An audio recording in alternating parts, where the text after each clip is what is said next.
first off, I just want to say, man, this is fucking crazy. I've wanted to meet you for so long. Thanks for having me on. Thank you for saying that. Thank you. So for the past 5 to 6 years, I've had a really bad problem being emotionally unavailable with my parents and not really having an emotional connection with them.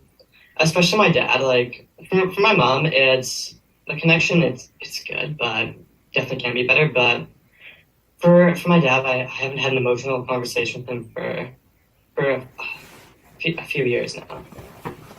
And like my parents, they recently divorced, has been making it kind of worse. Yeah, honestly, like man, I don't know what to do. It just seems like so uncomfortable having any kind of conversation with them. Like any kind of conversation that has like an emotion in it, and it breaks my heart because like I love them and like I'm super grateful for them. Mm. Why does it feel so uncomfortable to speak to him? Pardon me? Why does it feel so uncomfortable to speak to your father? No, it's just like I don't like feel a connection with him. Like I guess like he didn't play with me as a kid, and I think that might have something to do with it. Mm. I got to think about that. And he recently I don't know if I should be saying this, but Mm. How did you handle it?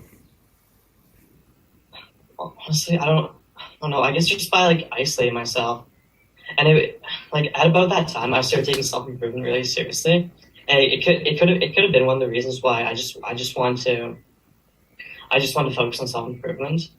Like I kind of like stopped hanging out with my friends, just like all I did was like wake up 5 a.m., just like grind, like do like any kind of self improvement stuff to I don't know, like kind of to distract me, but also like I really want to start doing it, but I just um like I never could stay consistent for some reason. So maybe that's like one of the like that happening with my parents is like one of the reasons why I kind of just like shut everyone off and started doing that. Mm. Like isolating myself is like I guess it's always kind of been something that I did to cope with this. Like I remember when I was about like 11 or 12, I just didn't want to like go home for some reason, and I just like I like took the bus around for like hours just to like avoid like going home. Yeah, and I've just had like other instances of like self isolation at like different points in my life, just like doing different things like hiding in my room, playing video games, just like doing whatever to distract myself. Mm.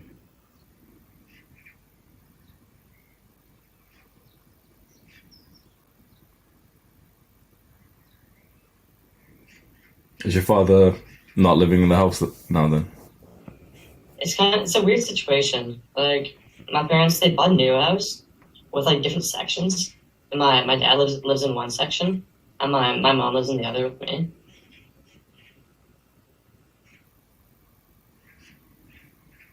Okay. So even today it feels just awkward to speak to him. Yeah, I wish I could tell you why, but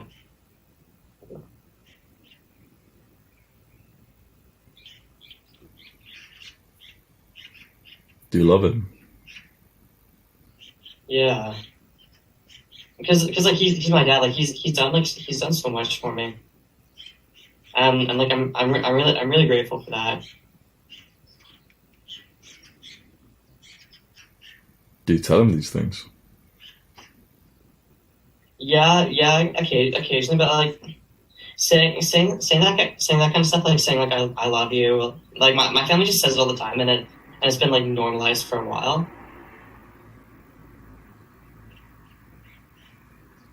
Mm. But it's like I say that, but like I never show it. How could you show it to him?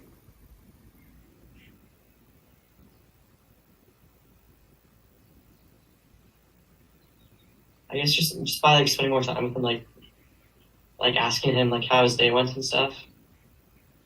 Just like talking to him more, like trying to have like a deeper conversation. Because everything for like the past like few years has just been really like surface level with him. Yeah. So getting into conversations often doesn't really help men. We don't often bond just from conversation. We bond from challenge and a mission. So maybe the reason why it feels a bit uncomfortable, like, you know, your dad feels kind of like a stranger. Maybe there hasn't been a mission that you've went on together recently. Maybe that's something that we could come up here to think of one, and you could invite him to join you on this mission. You know, like, you imagine when you're younger, you know, the father teaches the boy how to catch the ball, and, you know, all these things, and that's where not only the love and the father-son bond is created, but also where a bunch of conversations and a lot of understanding for each other comes in, and all those lessons come in. When you get to a certain age, like, we just stop doing that, and then we wonder why we feel so distant to our parents. Maybe because it's now time not for the father to bring the mission to the son, but the son to bring the mission to the father. Yeah, that definitely could be like I can't really think of anything like a mission that we've ever really done.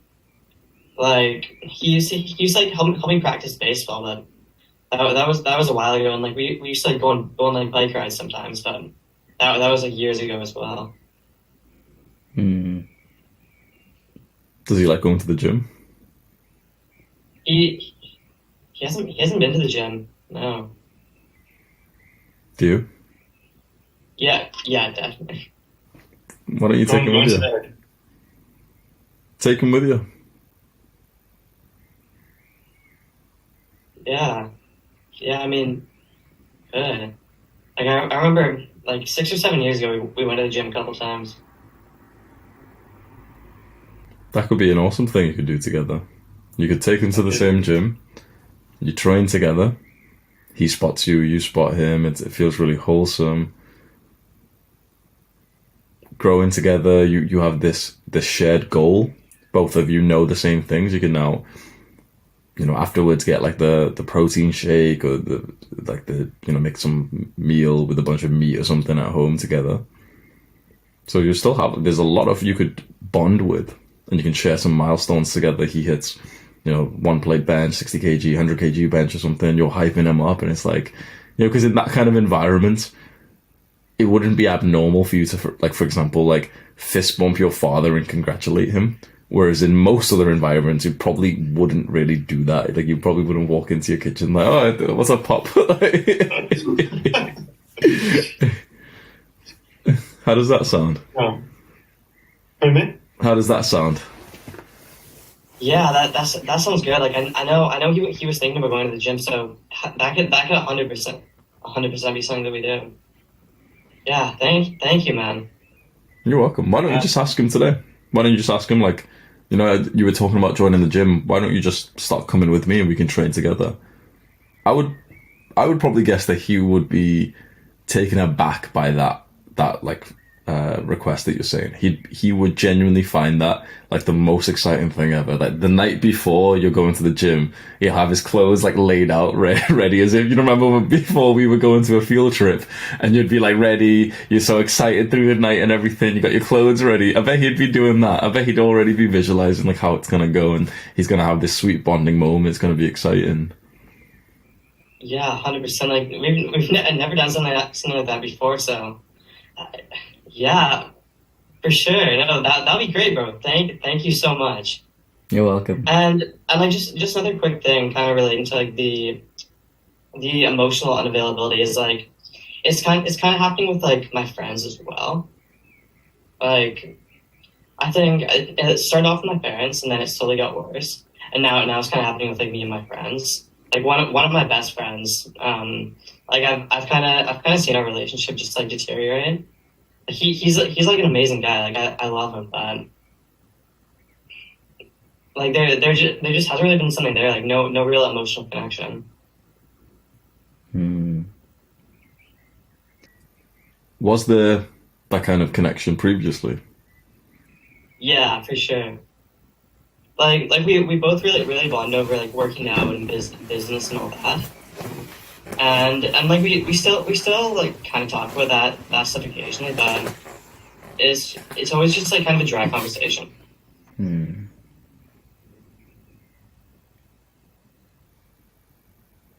Have either of you changed quite a lot so that you're no longer very compatible? Yeah, I'd say I have just because like I've been taking self improvement a lot more seriously, and I've just become I've become super passionate about like creating content, and like I have this podcast. I just work on my podcast all the time. Like I've become more passionate about that than like the business that we had in common before, and like that could be one of the reasons. Hmm. I think it's natural for young men to slowly separate from each other, especially when one guy gets onto self improvement and, like you said, you were grinding hard, you were waking up early, doing all these things, so you're going to change quite a lot, and then this connection comes when you are quite similar with someone. Seems like you've kind of lost that with your friend, so either to bring it back, maybe you'd have to become more similar to him and maybe slow down on the self improvements, or maybe he'd have to speed up alongside you. Hmm. And like I think that's something that's probably gonna happen for him because like he is just a kid, and like I think he's more focused on just like having like like a fun time as like a young guy, like going to parties and stuff. But I can definitely see him like turning around and like getting more into like self improvement eventually. Hmm. Have you tried getting him on him? Yeah, but it's not really his thing. Like I guess you can say like he's not really like the type of guy to like really be into self improvement. Like he just like really grew up well. Like always had like great self esteem. Hmm. Yeah. Hmm.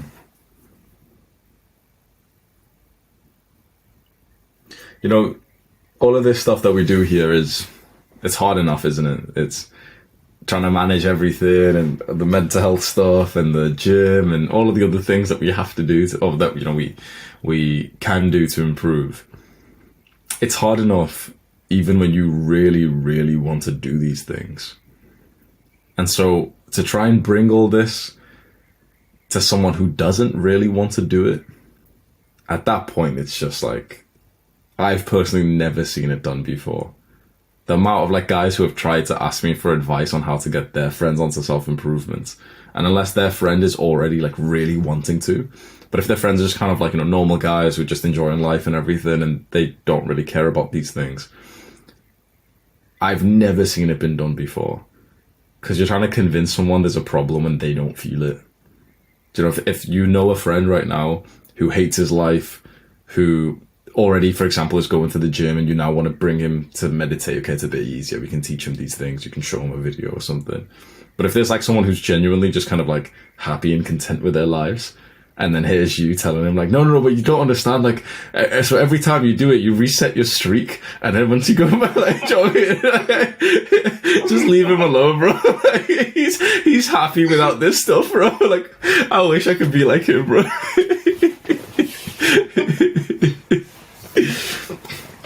So I commend you, I respect you for trying to get him to, hop on self-improvement and stuff.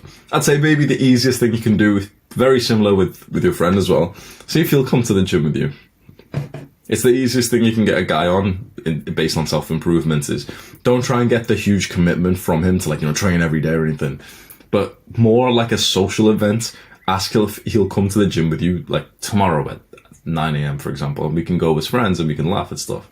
And then if you just ask as if it's this one time, 3 times a week, then he's literally just a guy who's now going to the gym on a workout routine, which is awesome.